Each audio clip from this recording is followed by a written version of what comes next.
सद्गुरु, हम छात्र अपने घरों में परिवार से मिलने वाले भावनात्मक सुख से दूर रहते हैं। अपने करियर के लिए हम बेहतर अवसर की खोज में बाहर जाते हैं। उसमें हम विपरीत लिंग का साथ खोजते हैं। कुछ लोग रिश्तों में पड़ जाते हैं जो धीरे धीरे शारीरिक अंतरंगता में बदल जाता है। सद्गुरु, सवाल ये है कि फिर हम एक पीढ़ी के रूप में इस पर खुलेआम चर्चा क्यों नहीं कर सकते, या शादी से पहले सेक्स आज भी एक अपवित्र चीज मानी जाती है? देखिए, ये किसी तरह का नुस्खा नहीं है। हर व्यक्ति की अपनी जरूरत होती है। अभी हमें यह समझना चाहिए, इस समाज में हम इंसानी कामुकता को इस तरह संभालते आए हैं।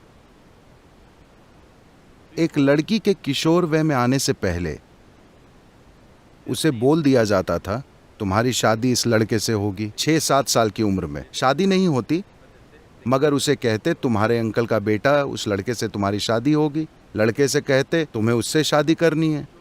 तो उन्होंने एक दूसरे को देखा नहीं है, एक दूसरे से मिले नहीं हैं, मगर उन्हें भावनाओं के स्तर पर जोड़ा जा रहा है। वे चाहते हैं कि एक दूसरे को छूने से पहले वे दोनों भावनाओं के स्तर पर अच्छे से जुड़ जाएं। ये इस संस्कृति की तकनीक है। वे इस तरह संभालते थे। तो जब आप किशोरावस्था में आते हैं, आपका शरीर कुछ खास संभावनाओं में विकसित होता है।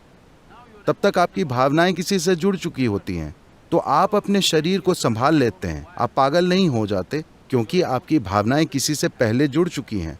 तो 15-16 साल का होने पर लड़की की शादी कर दी जाती है। 17-18 साल का होने तक लड़के की शादी कर दी जाती है। फिर वे खेती या कारोबार या किसी और गतिविधि को अपनाते हैं।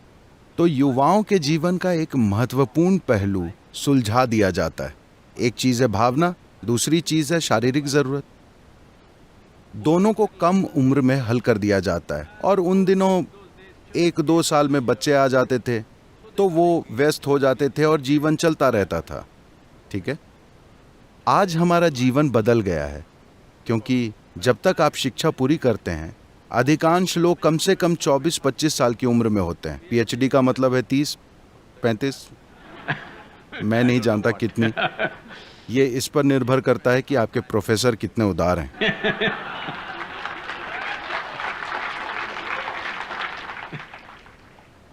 तो मान लेते हैं कि शिक्षा का औसत समय 25 साल की उम्र है। जब तक उन्हें रोजगार मिलता है और वे कहीं सेटल होकर आर्थिक सुरक्षा पाते हैं, वे 30 साल के हो जाते हैं। ठीक है, इंसान के हार्मोन 15 से 30 साल के बीच सबसे चरम पर काम करते हैं। आप लोगों को साधुओं की तरह जीना नहीं सिखा रहे। आप उन्हें कोई साधना नहीं सिखा रहे जिससे वे अपनी ऊर्जा को किसी दूसरी संभावना में बदल सकें और कुछ और प्राप्त कर सकें। ऐसी कोई चीज नहीं है। और लड़के लड़कियों के बीच नजदीकी है। अगर आप इस चीज का हल नहीं खोजना चाहते, तो आप एक अस्वस्थ समाज बनाएंगे। बहुत अस्वस्थ समाज, जो दुर्भाग्य से हमारे समाज में हिंसक तरीकों से व्यक्त हो रहा है, क्योंकि हमने इंसान की मूलभूत जरूरतों का हल नहीं खोजा है। पहली चीज है पोषण। अगर पोषण की समस्या हल हो जाए, आपको समझना चाहिए, पोषण का मतलब है जीवन चलाना। एक बार जीवित रहने की प्रक्रिया का हल हो गया, तो कुदरती रूप से ये प्रजाति कोई एक व्यक्ति नहीं, आप जिस प्रजाति के हैं वे प्रजनन की इच्छा करती है। इसे इसी तरह बनाया गया है। ये प्रजनन की चाहत इस प्रजाति के जीवित रहने के लिए है। अगर लोग प्रजनन नहीं करेंगे तो मानव नस्ल खत्म हो जाएगी, है ना? तो आपका शरीर और दिमाग कई चालें चलते हैं, और जब आप किसी को देखते हैं तो अचानक आपको लगता है वे सबसे खूबसूरत हैं, अचानक आपको लगता है कि वे सबसे शानदार हैं। बाद में आपको कई चीजें पता चलती हैं। Many things. मगर शुरू में सब कुछ अस्पष्ट होता है। देखिए, मैं बताता हूँ, मान लीजिए आप 10-11 साल के हैं। उस समय आपने लोगों को देखा तो वे बहुत साधारण दिखे। अचानक 14 साल की उम्र में किसी के शरीर का हर छोटा उभार अपने आप में एक पूरी दुनिया हो जाता है, क्योंकि आपके हार्मोन हर चीज को प्रभावित करने लगते हैं। एक तरह से आपके हार्मोन आपकी बुद्धि को बंदी बना लेते हैं। ये बुरा या अच्छा बताने की चीज नहीं है, ये एक कुदरती प्रक्रिया है। कुछ लोग हो सकते हैं जो उससे परे चले जाएं। अगर वे उसके परे जाते हैं तो उनके लिए शानदार है, उनके लिए मजबूरी नहीं होती, वो इसके परे चले जाते हैं, उस व्यक्ति के लिए शानदार है। मगर आप पूरे समाज से इसके परे जाने की उम्मीद करें, ये बेवकूफ़ी है। ऐसी कोई चीज़ नहीं होती है। तो निश्चित रूप से बहस होनी चाहिए कि कब और कैसे कामुकता होना चाहिए। मगर अब भी हमारे कुछ सांस्कृतिक पहलू हैं। that we are an emotional lot. हम आज भी भावुक लोग हैं। जब चीजें जरूरी भावनाओं के बिना होती हैं तो लोगों को कष्ट होता है, ढेर सारे लोगों को। कुछ लोग इससे ऊपर हैं, मगर लोगों को कष्ट होता है। तो हमारे देश में, हमारे समाज में इस पर चर्चा होनी चाहिए कि सामाजिक ढांचे से कोई बड़ी तोड़फोड़ किए बिना इसका हल कैसे निकालें। आपको इस पर शोध करना चाहिए कि ऐसा कैसे करें। सद्गुरु, हालांकि आपके पिछले विस्तृत जवाब में मुझे अपने सवाल के जवाब की थोड़ी झलक मिल गई है, मगर फिर भी मैं पूछना चाहूँगी।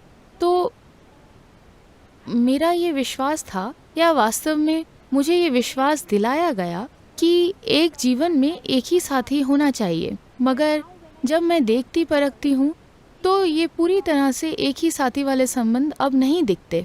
ये सोच ही खत्म हो चुकी है। आप इस बारे में क्या सोचते हैं? वो खत्म नहीं हुआ है, हो सकता है जेएनयू में खत्म हो चुका हो।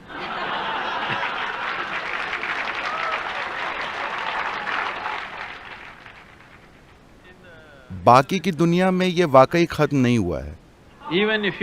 Even if you go to United States, चाहे आप अमेरिका चले जाएं, जहां इतना खुलापन प्रतीत होता है, वहां भी जब लोग शादी करते हैं तो उन्हें विश्वास होता है कि ये जीवन भर के लिए है। लेकिन हाँ, 2 साल बाद जीवन समाप्त हो जाता है,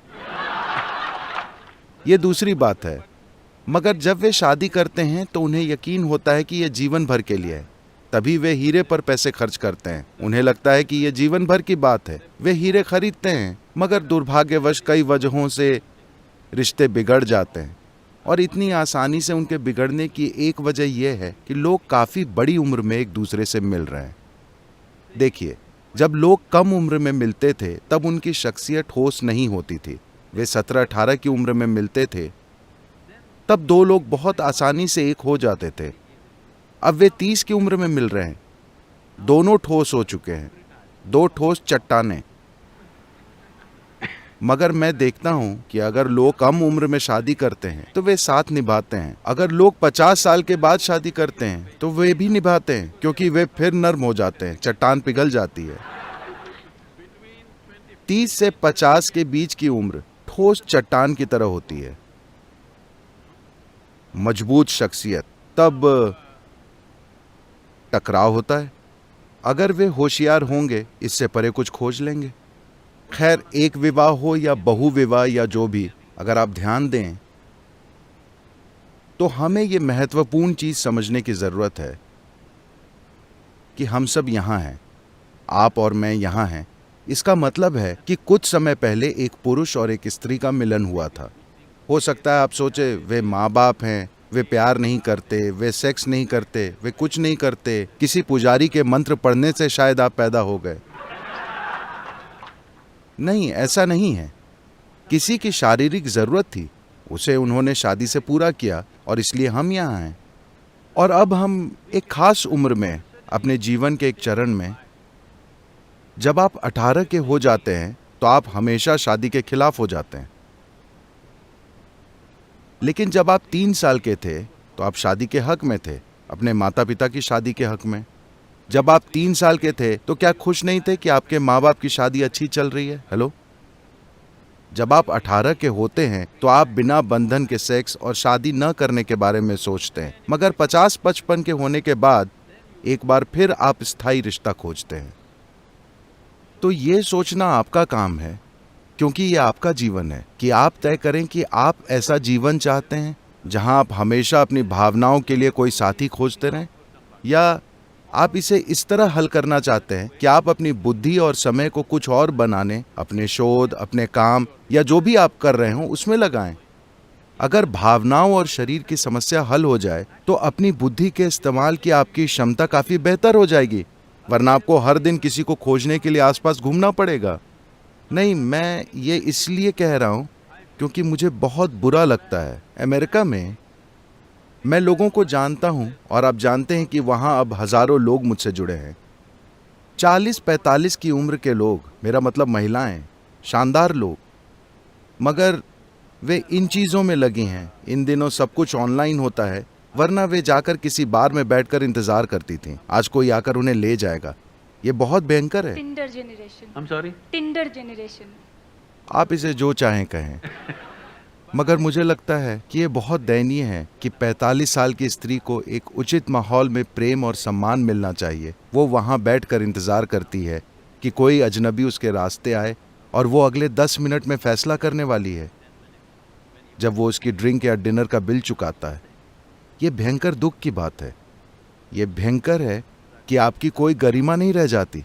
इसका मतलब ये नहीं कि हर कोई उस रास्ते पर जाए, मगर आपको कोई सामाजिक ढांचा तोड़ने से पहले सभी के कल्याण के बारे में सोचना चाहिए। आपको सोचना चाहिए कि उसके बदले एक बेहतर ढांचा ला सकते हैं या नहीं। जीवन के किसी भी चरण में हर किसी को समझना चाहिए, चाहे वो सामाजिक ढांचा या राजनीतिक ढांचा या समाज का मनोवैज्ञानिक ढांचा, उसे तोड़ने से पहले हमें सोचना चाहिए कि क्या हमारे पास बेहतर विकल्प है।